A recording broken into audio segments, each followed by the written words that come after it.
What's up, YouTube? Welcome back to the channel. I hope everybody out there having a lovely day. Today we have a video from Santi D'Angelo, right? Yes, Santi D'Angelo. I think so. I reacted to like one of the videos already, and they got some good content. I feel like we could definitely talk upon some of the things that they break down or they talk about because I think it's very important for us to have some of these qualities, and that's why I'm making a reaction out of it. And yeah, let's get into it, man. Shout out to everybody watching the video. Let's go. There is a silent tragedy that Before we continue, my bad, I forgot to read the title, and the title says "Cruel Paradox of Self-Awareness." What's his name? Fernando Pes Peso Pesa Pesas Pesas Pes Pelo. I don't even know that word. I'm saying my bad if I butcher the word. Peseso Peseso. No, no, no. Listen. Let's get into it, bro. I butchered that name. My bad if I butcher your name, but let's get into it, man. Let's go. accompanies those who dare to look within themselves. It's not a scream, but a constant whisper, a gnawing doubt. Who am I, anyway? The more we try to answer, the more the answer slips away, like sand that crumbles between our fingers. It is the weight of self-awareness, the ability to perceive ourselves as conscious beings, but which also drags us into a spiral of uncertainty and anguish. Fernando Pessoa, perhaps more than anyone else, So up, okay, I think. understood this paradox in all its So up. brutality. He was not just a poet. He was a fragmented man who divided his soul into multiple personalities, heteronyms, not by choice, but by necessity, to bear the burden of existing within a mind that has never rested.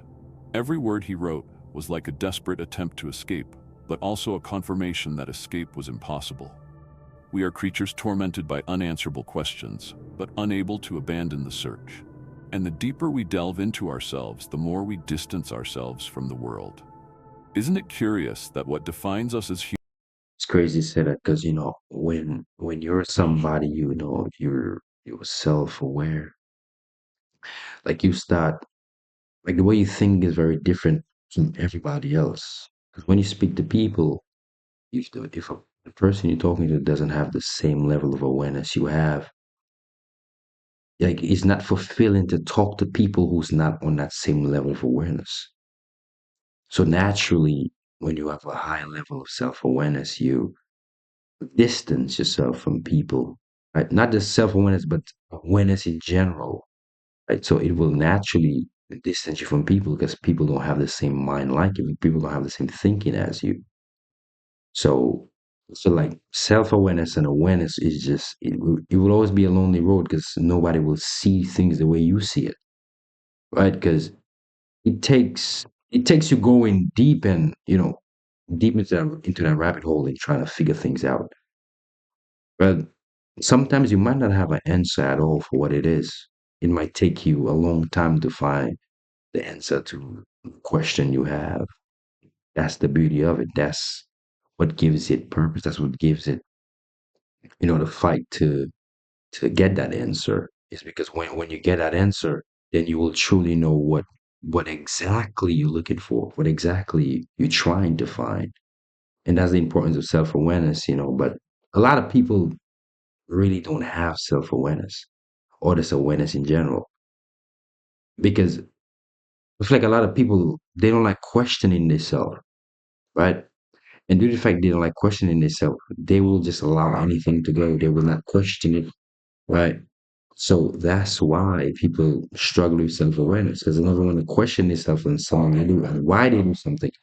Um, or even people like what type of person they are, right? So that's more of what it is. People just don't want to question themselves and see what the problem is with them. What are the some what are some of the things they have to fix? They have to get better at. So that's more what it is. A lot of people just don't want to put in the work on themselves. So that's why it's a problem. humans, self-awareness is also what alienates us most? Self-awareness is like a mirror that not only reflects but also distorts. It's looking at yourself and seeing not just what is there, but what could be, what is missing, what will never be. This Absolutely. ability to perceive ourselves as unique entities with thoughts, desires, and fears is what separates us from animals. But it is also what throws us into a state of eternal restlessness. Fernando Pessoa understood this deeply. He wrote, "I am nothing. I will never be anything. I can't want to be anything. Other than that, I have all the dreams in the world." This contradiction, the desire for everything and the feeling of being nothing, is at the heart of the paradox of self-awareness. The more As we're in the topic of self-awareness, there's something for the people who know there is something called mirror talk, right? So basically, mirror talk is where you would stand in front of a mirror and you talk to yourself. You have an actual conversation with yourself, and then you truly get to realize who you are, right? And you be brutally honest. You look yourself in the eye and you say who you are. You tell yourself who you are, right? And that's when you truly have a full understanding of who you are, because now you look yourself in the eye and you have to. You can't look away, right? You can't deny yourself because that is who you are, right? And you say out loud who you are, right? So then there's no escaping. You can't escape because mirror talk is so deep and so powerful that when you reflect, right? When you reflect upon the things you do, now you have to do it now because you just spoke to yourself. You look yourself in the mirror. So it's like so intimate with yourself too.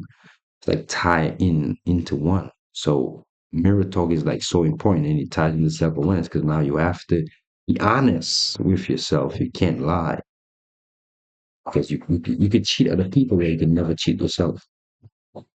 Don't never do that because he will always come back to you. So if you be honest and you tell what it is and you see, well, okay, you know what the problem is, you know what you have to work on. You know that you are a terrible person. Yes, you know that. So now you have to ask yourself, what can I do to be better? What can I do so I can change, so I can become a better person? I know I have a terrible attitude. I'm very disrespectful, right? And that's the importance of moral talk and self-awareness tied into one. That you're just fully honest with who you are and you just let it out. And that's how you come to figure out and you figure out a solution for it so you could, take care of that problem and get out of whatever negative space or whatever, you know, situation you're in. So yeah, that's what it is. more we try to define ourselves, the more we slip into emptiness. It's as if the very attempt to understand ourselves destroys any notion of stability we might have had. From the moment we become aware of who we are, an inevitable weight arises, that of realizing that we will never be complete. Every thought So about the self is both a revelation and a loss, because it forces us to recognize that we are incomplete by nature. Pessoa, by dividing his identity into heteronyms, was not just creating poetry. He was kind of trying to free himself from this mirror that was holding him back. Bernardo Soares, Alvaro de Campos, Ricardo Reis, each one was a part of himself that he could not reconcile. But can we escape our own conscience? Or are we doomed to live with this constant restlessness, always searching for a meaning that escapes us? This is where the paradox becomes cruelest. Self-awareness. I tell you what, you cannot like understand that. You could never truly escape yourself. Never. No matter how much you try, no matter how much you try to distract yourself, no matter what you do, no matter if you take drugs or whatever it is, but you try to escape who you are, you take pills or whatever it is, you could never truly escape who you are. Never. Always remember that. No matter how much distractions you might go through, guess what? At the end of the day, the high is gonna go away, and guess what? You have to come back down to reality and deal with who? Yourself. You will always come back to that same problem, yourself, that you haven't taken care of.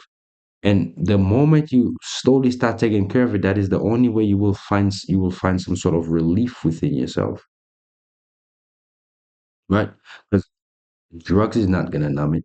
Taking pills will not numb it, right? Hurting yourself more is not gonna cure the feeling that you have, cure you from yourself. Never. You can never run away from yourself. You can never. So always remember that. Always remember that these things are so important, and you should always try to take time out and like reflect upon yourself and take time for yourself. Allow that silence to get loud sometimes, because a lot of the times we try to distract ourselves with certain things so that silence would never get loud. But sometimes you have to sit in that silence and allow it to get loud so you can have an understanding of it. And you can understand your position so you can say, okay, that's what I need to do. I need to work on this, that, and that. A lot of people have trauma, so therefore the trauma affects them. And that is that allowing that silence to come so then you could deal with it, right? And that's why you need it, because it is very important, because so then you could reflect on it and see, well, what do I need to do moving forward? Okay. And now you have it. So now you have an understanding and say, well, okay, now we have this, that, and that to do. Now we got to take care of it. So that's why it's important to allow that silence to get loud so you can have a understanding. You can self-reflect upon it. And then you can move on and so you can take care of it and move on. So then it's not a constant thing that you have to constantly remember time and time again. So that's the importance of it. Allow that silence to get loud, right? To allow it so you can take care of your problems. Awareness is a gift that allows us to dream, but it is also a prison that prevents us from fully living those dreams. It makes us human, but it also alienates us from ourselves. And perhaps the cruelest thing of all is realizing that, even knowing this, we continue to look in the mirror, waiting for an answer. Fernando Pessoa saw life as a dream, a lucid dream in which we are aware that we are dreaming, but unable to wake up. This metaphor, as poetic as it is devastating, encapsulates the dilemma of a mind observing itself. Consciousness does not allow us to simply exist. It forces us to interpret each moment, each thought, each decision, as if we were writing a book that will never be finished. For Pessoa, this Because realization was life is unbearable. ongoing. It was not enough to live. It was necessary to question the very act of living. The world around him seemed like a theater, and he was a spectator, unable to participate in the play. In the Book of Disquiet, he wrote, "Everything interests me, but nothing holds me." This feeling of disconnection was not an intellectual luxury, but a prison. Self-consciousness transformed him into an outsider in his own life, someone who observed but never belonged. This state of constant observation is not unique to Pessoa. How many times have we found ourselves reliving past conversations, imagining future scenarios, or analyzing our own decisions as if we were our own judges? We are always revisiting the past or projecting the future, but rarely living the present. It is as if we were trapped in a cell where the jailer is our own mind. Pessoa was looking for a way out. He found it in the creation of heteronyms, fragments of himself that represented different ways of existing. Bernardo Soares, for example, was a semi-heteronym, a shadow of Pessoa, someone who, like him, saw life with a mixture of fascination and despair. But this solution was only palliative. Dividing himself into multiple selves did not free Pessoa from his conscience. It only multiplied the voices in his head. Thus, the dream of escape becomes another layer of the prison. We are capable of imagining infinite possibilities, but incapable of fully living any of them. And in the end, what is left? Only the awareness that we are dreaming, and that there is no way to wake up. When faced with the impossibility of escaping self-consciousness, many seek refuge in something that transcends the ordinary: art, dreams, or even fantasies that we create to deceive the mind. Fernando Pessoa transformed his anguish into poetry, and this, for a brief moment, seemed to relieve him. But the truth was cruel. The more he immersed himself in creation, the more he sank into his own condition. Art, instead of freeing him, made the weight more palpable. Pessoa's heteronyms were not just characters. They were alternative worlds where he could exist in different ways, testing other versions of himself. Álvaro de Campos, for example, was the cry of a man who longed for freedom and intensity. Ricardo Reis represented the calm and rationality that Pessoa desired, but could not achieve. And Bernardo Soares was the closest reflection of Pessoa himself, someone who lived in the monotony of his days, consumed by thoughts that never silenced. But there was something ironic about this refuge. Pessoa knew that in creating these others, he was simply developing new ways of looking at the same abyss. He wrote, "The poet is a pretender. He pretends so completely that he even pretends that the pain he truly feels is pain." That's Art powerful. allowed him to dramatize his suffering, but it also exposed the futility of trying to escape from oneself. This paradox of creation is something many share. When we create, whether art, stories, or even simple fantasies, we are trying to You could never fully escape yourself because you are you and nobody else could be you. Nobody else. You cannot run away from yourself because that is who you are. All you can do is accept it and deal with it, right? So trying to run away from yourself is just making things worse because in the end, you will always come back to who? Yourself, nobody else. So you have to accept yourself who you are and see what are your flaws, what are your strengths, what are your weaknesses, and you have to work on it. That's the only way you could truly get better. That's the only way. mold the chaos within into something tangible. But this attempt also reminds us that chaos can never be completely controlled. Just as Pessoa could not escape his mind when writing, we too cannot hide forever in the distractions we create. Art, then, is not a refuge in the literal sense. It is a mirror that amplifies our self-awareness. It is a space where we can observe ourselves more closely but not escape. And as in a dream, awakening never comes. If Fernando Pessoa were alive today, he might observe the digital age with a mixture of fascination and horror. What he experienced internally in his solitude and reflections has now been amplified on a collective level. The self-awareness he described in his works has become almost a public spectacle, where each of us is, at the same time, the author and the spectator of the narrative we create about ourselves. Social networks are the modern embodiment of this paradox. We create carefully crafted profiles, idealized versions of who we want to be, but which rarely reflect who we really are. We post photos, write captions, edit images, and each like seems to validate a part of our existence. But at the same time, this ephemeral approval feeds even greater doubts. Is this really me, or just what I want others to see? Pessoa would understand this dilemma. No, it is. It is always for others. Because the reason why you post something is to show other people. It is not for you. It is never truly for you. Because if it was for you, it would have been something you would have kept to yourself. The reason why you post is because you want other people to see. You want other people to validate it so you could feel good. That is why you post it.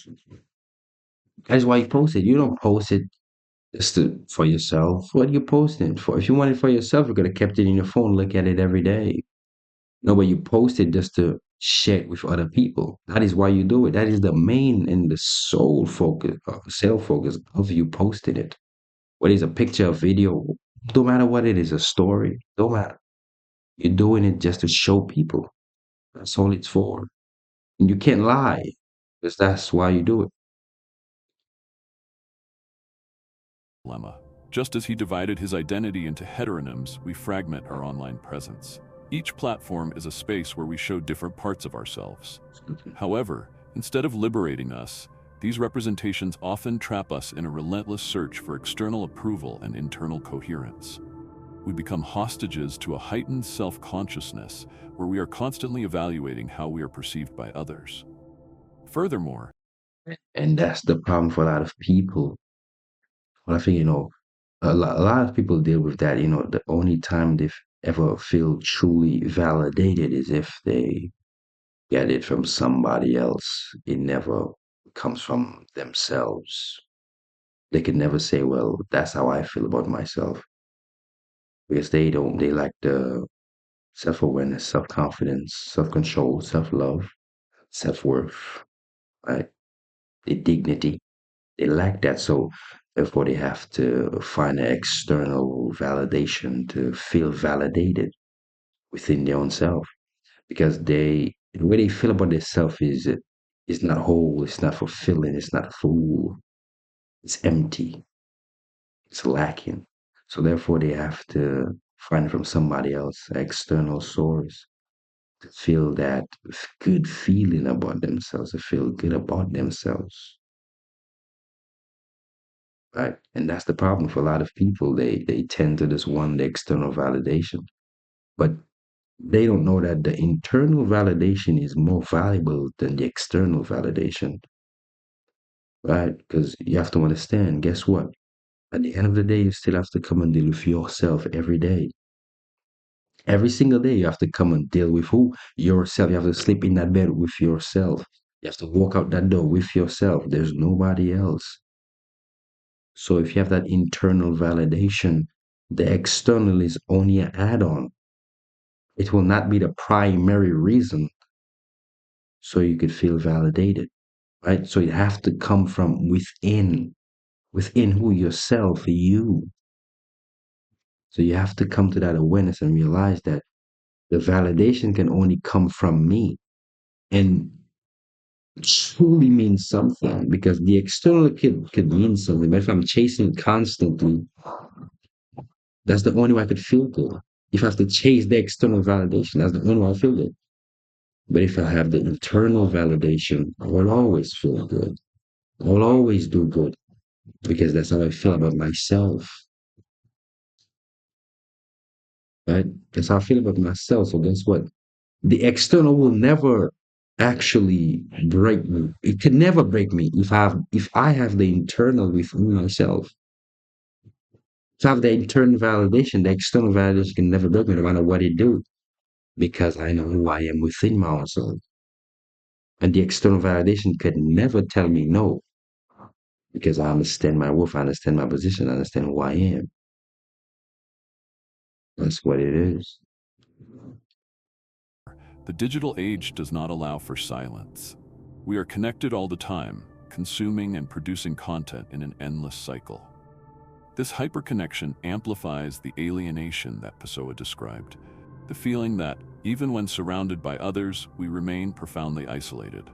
After all, the digital world may be a stage, but each of us is the only actor in our own play. Yeah, In the absolutely. end, this digital self-consciousness does not bring us any closer to answering the question, who am I? It does. On the contrary, it creates more layers of uncertainty, making it even harder to discern where the real me ends and the idealized me begins. Absolutely. And one thing I will say is just, a lot of people don't even know their own selves. They don't even understand, like, have a overstanding of who they are, like at all.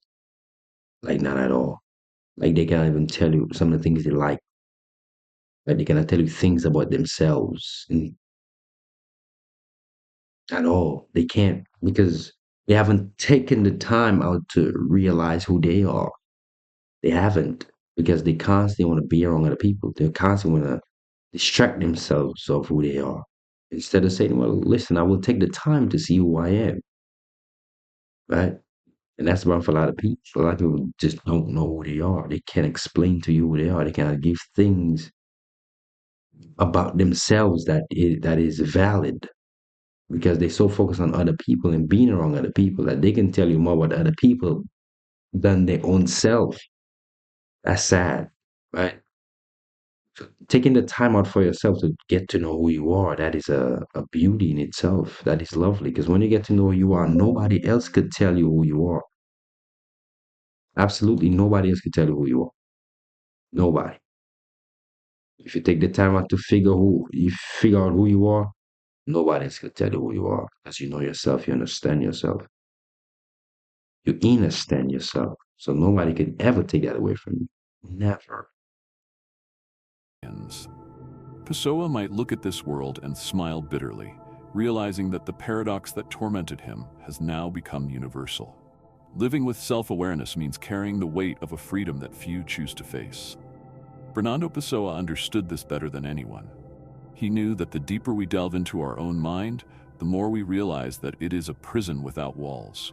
The freedom to think, to reflect, to create infinite versions of ourselves is at the same time what defines us and what destroys us. This is the human condition. We want to escape from ourselves, but we don't know how. We try Can't. to You silence our can't. thoughts with distractions, whether through art, work, social media, or any other form of external noise. But deep down, we are just trying to avoid the question that never stops. Who am I? Pessoa did not seek to solve this dilemma. He embraced chaos, transforming it into poetry. He accepted that life is not a set of ready-made answers. Feel like one of the most difficult questions, to answer is when you yourself ask you, who am I? Right? And you have to come up with that answer. That is not something that's pretty easy. I can tell you things about myself, right? That will give you an idea, right? But truly, like without all these things, like who am I? That is one of the most like difficult questions to answer. It truly make you think. But a tangle of questions that never fully unfold. Perhaps this is the only way to deal with the paradox of self-awareness, to stop fighting it, accepting that discomfort is part of being and that there is no final answer to who we are. And Absolutely. this acceptance is not resignation. It is a kind of freedom, not the freedom to escape self-consciousness, but to live with it without being consumed. Pessoa described the feeling of being in constant restlessness, but he also knew that this state was what made him create, think, feel. It is a high cost, but it brings with it a unique depth.